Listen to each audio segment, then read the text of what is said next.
이 시간 우리에게 주신 하나님 말씀은 마태복음 5장 1절로 12절입니다. 신약성경 5면에 있습니다. 마태복음 5장 1절로 12절입니다. 한 절씩 교도하도록 하겠습니다. 예수께서 무리를 보시고 산에 올라가 앉았으니 제자들이 나가온지라. 심령이 가난한 자는 복이 있나니 천국이 그들의 것이며,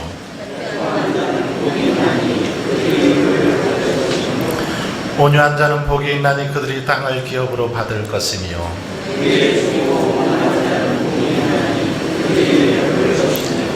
긍휼히 여기는 자는 복이 있나니 그들이 긍휼히 여김을 받을 것이며,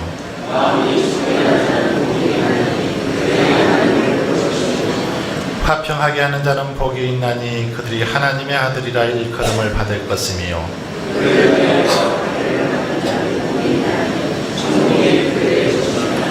나로 말미암아 너희를 욕하고 박해하고 거짓으로 너희를 거슬러 모든 악한 말을 할 때에는 너희에게 복이 있나니 하고 즐거워하라. 하늘에서 너희의 상이 큼이라. 너희 전에 있던 선지자들도 이같이 박해하였느니라. 아멘. 우리 옆에 계신 분하고 한번 인사 나누겠습니다. 당신은 얼음 냉수같이 시원합니다. 이렇게 한번 인사할까요?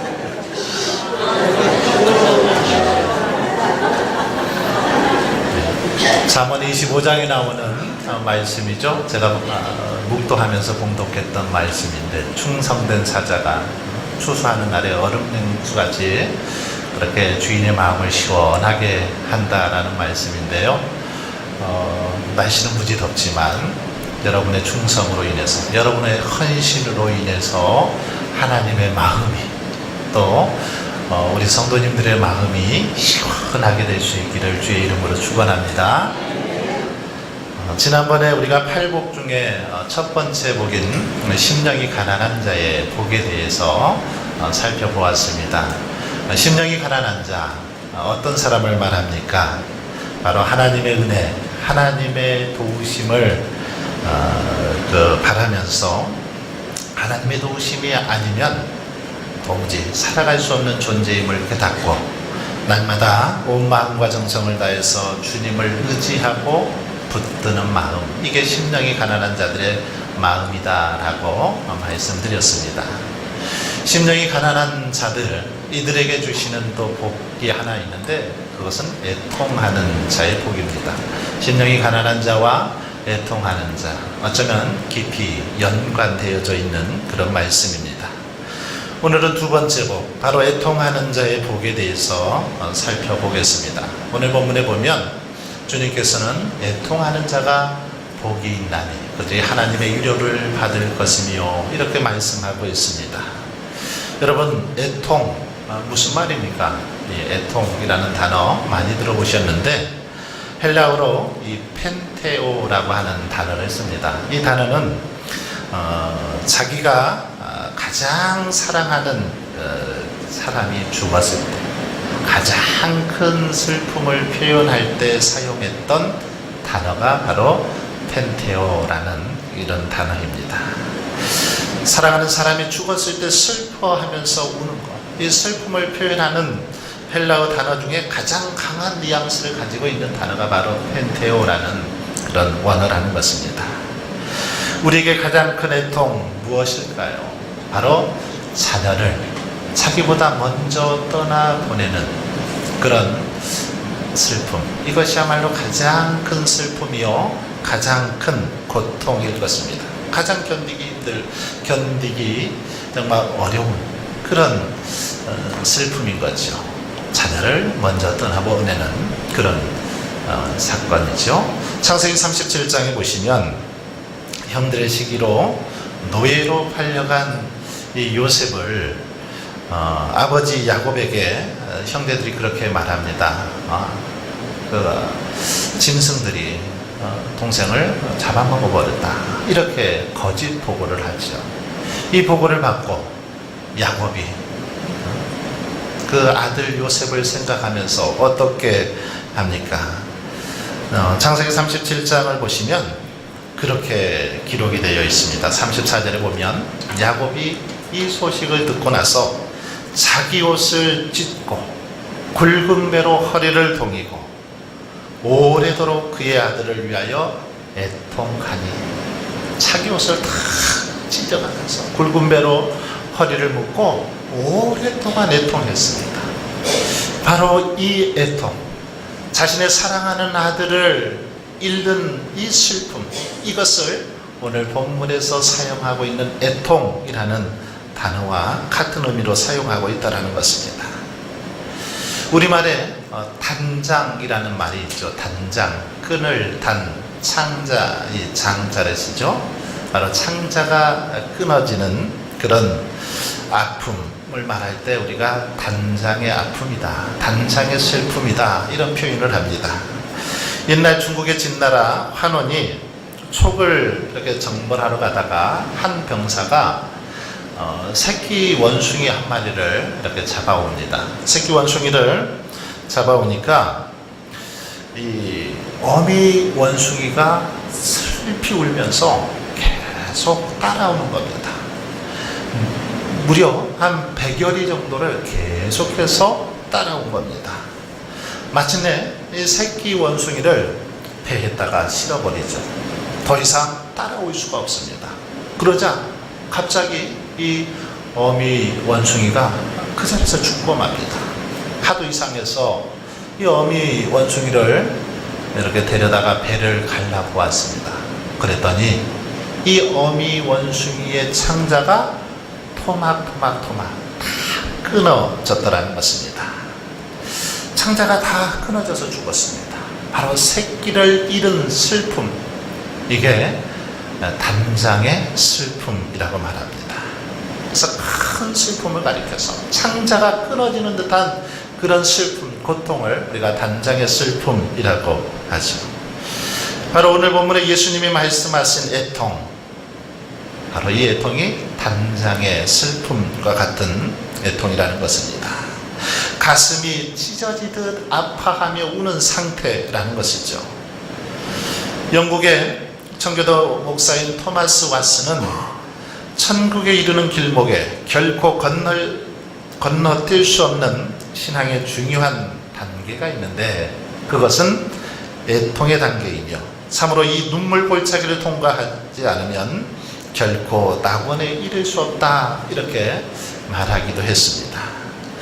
스펄전 목사도 마른 눈으로는 절대 천국에 들어갈 수 없다. 눈물은 하나님이 보시기에 가장 아름다운 다이아몬드다라고 말했습니다. 여러분, 그렇습니다. 회개의 눈물, 애통함이 있는 그 사람이 죄사함의 은총을 체험하고 위로를 받고 천국을 경험하게 되더라는 것입니다. 그러기에 비록 애통은 가슴 아프고 슬픈 일이지만 그럼에도 불구하고 우리는 애통해야 한다는 것입니다. 그러면 여러분, 과연 본문이 말하고 있는 이 애통하는 자, 어떤 사람을 가리키고 있습니까? 본문이 말하고 있는 애통하는 자란 이 물질적으로 궁핍한 자를 가리키는 것이 아닙니다. 자신의 욕심을 충족시키지 못했거나 억울한 일을 당해서 슬퍼하는 그런 자를 의미하는 게 아니라는 것입니다. 자신에게 주어진 불리한 환경 때문에 슬퍼하는 것도 아닙니다.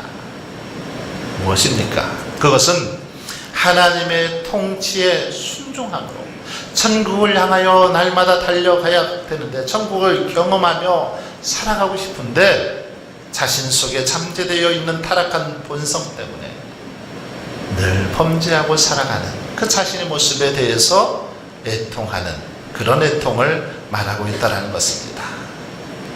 이 세상의 후조화 때문에 하나님의 뜻이 거부당하는 것을 보면서 가슴 아파하는 그 마음, 그 애통을 의미한다는 것입니다.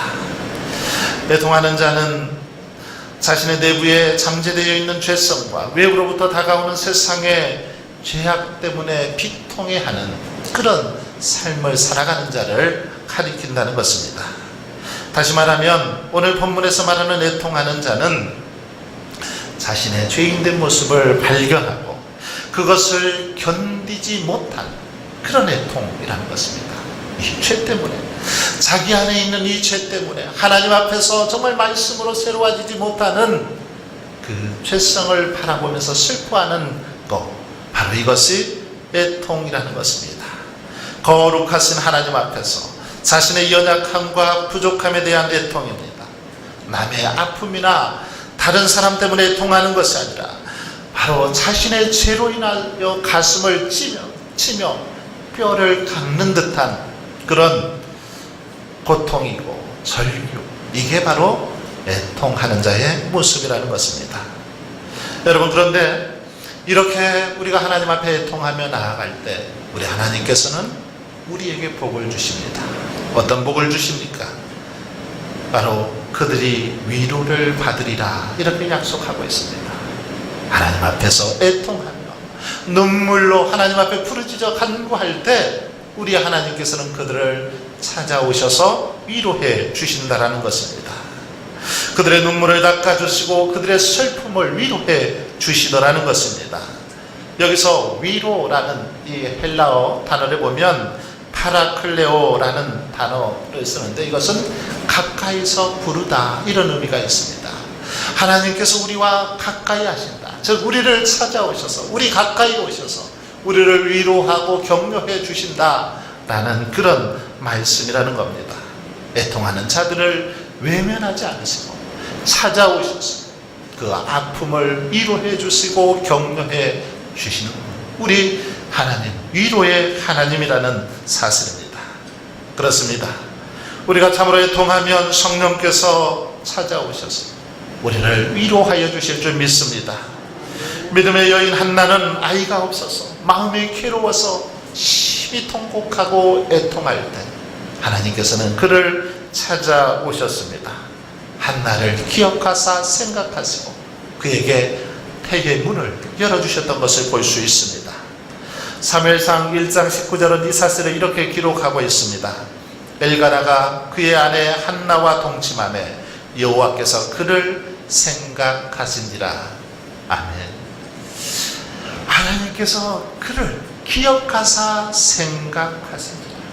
그의 고통, 그의 그 애통하는 눈물을 보시고 생각하셨다라는 것입니다. 하나님 앞에서 애통했더니 하나님께서 그를 생각하사 태의 문을 여시고 믿음의 아들 사무엘을 허락하셨다는 것입니다. 이렇게 하나님께서는 애통하는 자들을 찾아가 함께 해주시고 위로해 주시는 분인 줄 믿습니다. 여러분, 그렇습니다. 우리가 사람 앞에서 울면은 부끄럽고 창피함밖에 당하지 않습니다. 하지만 우리가 하나님 앞에서 애통하고 눈물을 흘리며 우리 하나님은 찾아오셔서 우리를 위로해 주시고 우리의 문제를 해결해 주시고 응답해 주시는 하나님이더라는 것입니다. 뿐만 아니라 이런 애통함은 우리의 인격에 더 깊이를 더해 주는 것을 볼 수 있습니다. 우리가 애통하며 나아갈 때 우리의 신앙이, 우리의 인격이 더 아름다운 모습으로 성장하고 성숙해지더라는 것입니다. 바울은 로마서 7장 24절에서 이렇게 말합니다. 오호라, 나는 곤고한 사람이로다.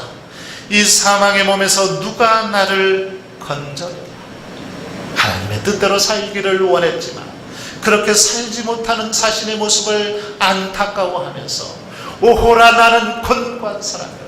이 사망의 몸에서 누가 나를 건져내랴. 애통하며 하나님의 도움을 구하며 부르짖는 그 바울의 기도를 들어주시고 하나님께서는 그에게 더 성숙한 인격과 믿음을 허락하여 주신 줄 믿습니다. 그래서 바울을 더 위대한 사도로, 더 능력 있는 사도로 그렇게 사용하시더라는 것입니다. 사랑하는 성도 여러분, 오늘날 우리들의 문제는 이러한 애통이 없다라는 것입니다. 하나님의 은혜, 하나님의 축복만 바라지 하나님 앞에서 이렇게 애통하고 눈물 흘리는 시간들이 없더라는 것입니다. 요엘서 2장 12절로 13절에 보면 여호와의 말씀에 너희는 이제라도 금식하고 울며 애통하고 마음을 다하여 내게로 돌아오라 하셨나니 너희는 옷을 찢지 말고 마음을 찢고 너희 하나님 여호와께로 돌아올지어다. 마음을 찢고 하나님 앞에서 애통하며 금식하며 그렇게 부르짖을 것을 말씀하고 있습니다. 그렇습니다. 오늘 우리 시대의 비극, 한국교회의 비극은 애통함이 사라지고 있다는 것입니다. 성도들의 눈물이 점점 더 사라져가고 있다는 것입니다. 웃고 즐기는 일에는 아주 적극적인데 눈물을 흘리고 애통하는 일에는 소극적으로 바뀌어가고 있다는 것입니다. 그리스도인으로서 세상에서 선한 영향력을 끼치고 그들을 선도해야 함에도 불구하고 오히려 그들의 조롱거리가 되었습니다. 이리 지고 저리 지으며 살아가고 있습니다. 그런데 그러면서도 가슴 아파하지 않습니다. 애통하지 않더라는 것입니다. 아무런 죄책감도 반성도 없습니다. 연약하고 나약한 그런 신앙의 모습에 사로잡혀 살아가면서도 자신의 신앙에 대해서 애통하지 않더라는 것입니다. 탈무드에 이런 이야기가 있습니다. 어느 날 하나님께서 천사들에게 그릇을 하나씩 주면서 세상에서 가장 귀한 것을 이 그릇에 한번 담아가지고 오너라 하고 천사들에게 명령을 했습니다. 그러자 어떤 천사는 사람들이 금을 좋아하니까 저는 금을 가져왔습니다 하고 하나님께 금을 담은 그릇을 보여주었습니다. 그랬더니 하나님께서 뭐라고 하십니까? 사람들은 금을 좋아하지만 여기 봐봐라. 여기 천국은 온통 다 금으로 되어 있다. 천국에서는 금이 중요하지 않다. 이렇게 말씀을 하시죠. 어떤 천사는 그릇에 여성의 아름다운 미를 가지고 왔습니다. 하나님은 천국에는 모두 아름다운 사람들로 가득하니까 여성의 이 아름다운 미도 필요 없다라고 말씀하시죠. 그러자 어떤 천사가 그릇에 인간의 눈물을 가지고 담아왔습니다. 눈물을 담아서 이렇게 하나님께 드립니다. 통곡의 눈물, 회개의 눈물, 반성의 눈물, 감사의 눈물, 용서의 눈물, 눈물을 담은 것을 하나님께 드립니다. 그러자 하나님께서 이 눈물을 귀히 여기셨습니다.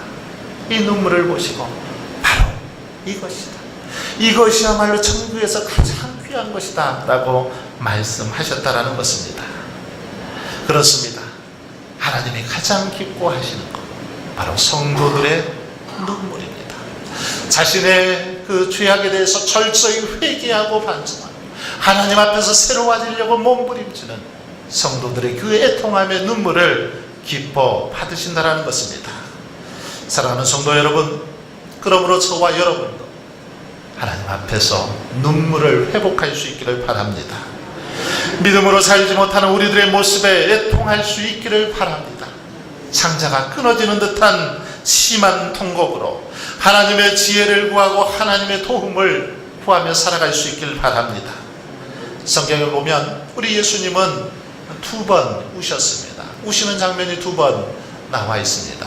죽은 나사로를 보고 우셨습니다. 예루살렘에 입성하시면서 우셨습니다.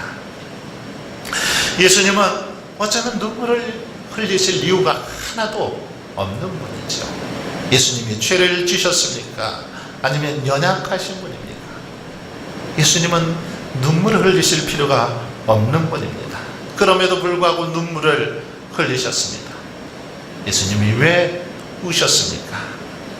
그동안 자기 자신을 위해서는 아무리 먹을 게 없어도 어쩌면 심한 조롱과 핍박을 받아도 예수님은 눈물 흘리지 않으셨습니다. 십자가의 고통을 당하면서도 자신을 위해서는 울지 않으셨습니다. 그런데 왜 울고 계십니까? 바로 범죄한 인간 때문에 우신 겁니다. 죄를 지었으면서도 죄인 줄 모르고 살아가는 그들을 위해서 울고 계시더라는 것입니다. 예수님은 지금도 목자 없는 양같이 유리하는 인생들을 보고 울고 계십니다. 죄를 지었으면서도 여전히 죄인지 모르고 회개하지 못하고 살아가는 그 불쌍한 영혼들을 위해서 통곡하고 계시더라는 것입니다. 사랑하는 성도 여러분, 그러므로 저와 여러분도 우리의 완악하고 강팍한 죄악 때문에 그렇게 애통하고 눈물 흘릴 수 있기를 바랍니다. 여전히 변화되지 못하고 악으로 빨리 달려가는 우리들의 그 악한 모습에 정말 눈물 흘리면서 애통해 할 수 있기를 바랍니다. 토마스 왓슨은 그의 책에서 이렇게 말하고 있습니다. 애통하는 자가 거의 없음을 애통하십시오. 만일 우리가 다른 사람들의 죄에 대해 애통해 하지 않는다면 틀림없이 우리 자신의 죄에 대해 무감각해졌다는 것을 두려워해야 합니다. 하나님께서는 우리가 애통해 하지 않는 다른 사람들의 죄에 대해 우리에게 죄가 있다고 여기십니다. 우리의 눈물이 하나님의 진노를 끄는데 도움을 줄 수 있습니다. 그렇습니다. 우리 시대에 애통하는 자가 없음을 위해서 우리는 애통해야 합니다. 하나님의 뜻이 이 땅에서 온전히 실현되지 않은 것에 대해서 애통하고 눈물 흘려야 한다는 것입니다. 나의 죄뿐만 아니라 다른 사람들의 죄에 대해서 우리가 눈물 흘릴 수 있어야 된다는 겁니다. 그것이 다른 사람 때문에 그런 것이 아니라 바로 내가 믿음 안에 서지 못하고 믿는 우리가 바로 서 있지 못했기 때문임을 기억하면서 그렇게 눈물 흘려야 한다는 것입니다. 바로 우리가 애통해야 그들이 하나님의 진노를 면할 수 있기 때문이라는 것입니다. 눈물의 선지자 예레미야는 범죄한 백성들을 위해서 심히 애통했습니다. 예레미야 4장 19절에 보면 슬프고 아프다. 내 마음속이 아프고 내 마음이 답답하여 잠잠할 수 없으니 이는 나의 심령이 나팔 소리와 전쟁의 경보를 들음이로다. 신약에서도 바울은 동족 이스라엘을 바라보면서 로마서 9장 2절에서 이렇게 고백합니다. 큰 근심과 그치지 않는 고통이 내게 있다. 여러분, 햇볕만 계속해서 내리쬐다라면 황무지가 된다라는 말이 있습니다. 햇볕만 계속 내려쬐면 결국 그 땅은 황무지로 변할 수밖에 없다라는 것입니다. 항상 해만 비추면, 비가 내리지 않고 해만 비추면 그렇게 되더라는 것이요. 이렇게 여러분 폭염만 계속되면 어떨까요? 이 땅도 황무지로 될 수밖에 없습니다. 계속 햇볕만 내리쬐면 모든 곡식들이 자랄 수가 없습니다. 열매를 맺을 수가 없는 거죠. 때로는 비가 내려야 식물이 자랄 수 있는 겁니다. 이와 마찬가지로 때로는 우리 인생에 슬픔이 있어야 된다는 겁니다. 애통함이 있어야 된다는 것입니다. 내 인생의 슬픔, 내 인생의 애통함이 비할 데 없는 귀한 경험이나 깨달음을 만들어내더라는 것입니다. 애통하는 마음이 내 이웃과 가족들, 친구들의 참 모습을 볼 수 있게 하고 애통하는 그 신앙이 하나님의 귀한 뜻을 깨닫게 하더라는 것입니다. 사랑하는 성도 여러분, 그러므로 저와 여러분 애통하는 삶을 살 수 있기를 바랍니다. 우리의 어리석음을, 우리의 무지함을 위해서 하나님 앞에 눈물 흘릴 수 있기를 바랍니다. 아직도 예수 그리스도를 알지 못하고 아직도 주님을 영접하지 못하고 살아가는 사랑하는 가족들, 이웃들을 위해서 애통할 수 있기를 바랍니다. 우리들이 예수님의 마음으로 애통하고 눈물을 흘릴 때 우리 하나님께서는 우리의 눈물을 닦아주시고 위로해 주실 줄 믿습니다. 우리의 그 애통함을 통하여 하나님의 뜻이 이 땅 가운데 온전하게 이루어질 줄 믿습니다. 저와 여러분이 이러한 애통의 삶을 살아갈 수 있게 주의 이름으로 축원합니다.